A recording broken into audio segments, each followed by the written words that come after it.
મિત્રો, તમે ક્યારે વિચાર્યું છે કે ભૂકંપ આવતા પહેલાં અચાનક આ કૂતરાઓ કે પક્ષીઓ કેમ આમ તેમ ભાગવા લાગે છે, અથવા એવું કેમ થાય છે કે એમને ખબર પડી જાય છે કે કંઈક ખરાબ થવાનું છે? તમે ક્યારે વિચાર્યું છે કે જે ચામાચીડિયા હોય છે એ ગમે તેટલું અંધારું હોય તો રાતે અંધારામાં પણ એ કોઈ પણ વસ્તુને અથડાયા વગર એ આકાશમાં ઉડી શકે છે?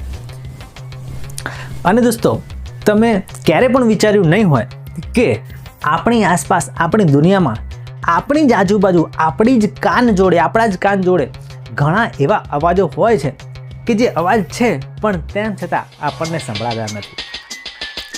આજે આપણે વિજ્ઞાનની એવી જ અદ્ભુત રહસ્યમય દુનિયા કે જેની અંદર શ્રાવ્યતા વિસ્તાર અને પરાધ્વનિ શું છે એની વાત કરવાના છીએ.